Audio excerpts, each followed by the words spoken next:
Usually, when we think about danger, we tend to look outward, right? Like we're constantly checking a weather radar or something. Oh, absolutely. We're always watching the horizon for, massive storms or societal shifts or just these giant external forces bearing down on us. Yeah, we put so much energy into building these physical and mental bunkers against the outside world because we just assume the biggest threats are, well, completely out of our control. Right.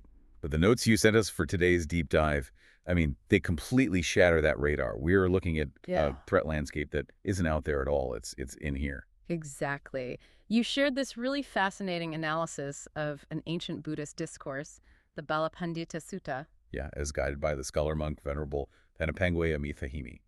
And the premise of those texts, it forces us to ask a really uncomfortable question. Which is basically, what if the most catastrophic threat to your safety and the safety of your community isn't some massive external force? What if it's just a tiny, unnoticed spark of human ignorance? The Sutta is incredibly blunt about this, actually.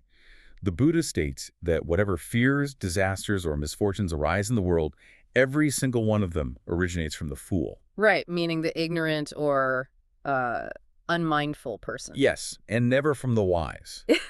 Which is just, I mean, Yeah. that kind of absolute statement is really jarring. It demands we completely rethink our definition of risk. I mean, I do have to push back on that absolute framing just a bit, though, because as humans, we routinely experience bad luck, random accidents, natural disasters. Sure.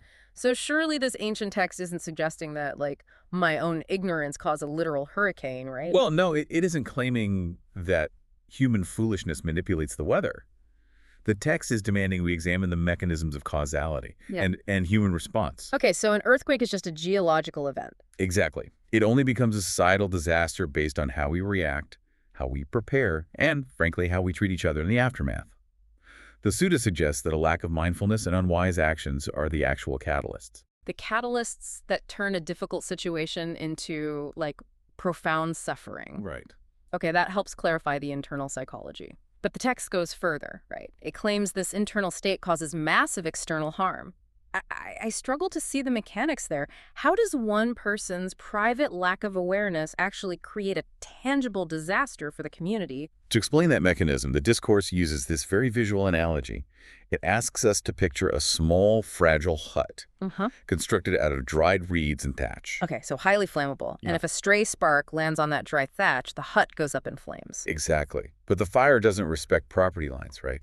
Because that one flimsy hut caught fire, the flames generate enough heat and momentum to spread. Oh, wow. Yeah, they can quickly consume and destroy even the grandest, most secure, well-fortified stone palaces situated nearby. So the fragile hut is like a metaphor for a single person's greed, ego, or just a fleeting, foolish action. Yes. And the palace represents the wider society. Mhm. So if we look for a modern equivalent, it's like, Like a tired manager losing their temper and firing off a really toxic email during a morning meeting. That's the spark in the thatch. that's a perfect example. And the mechanism of spread is emotional contagion. Because that manager's lack of mindfulness stresses out the team leads. Right. The team leads panic, they pressure their departments, which leads to mistakes, lost clients, and eventually a massive company crisis. The grand palace of the company burns down, all because of a tiny spark of unexamined ego in one person's mind. That is wild. So the Sutta is showing us that personal ignorance is never really contained. Unwise actions always spill over and force other people to deal with the heat. Exactly. Which brings us to the ultimate call to action in Venerable Amitha Himi's guidance.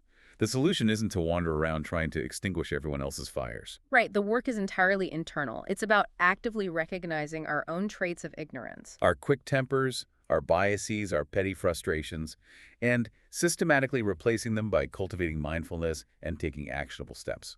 Like, what kind of steps? I think a lot of us struggle with how to actually implement that in daily life.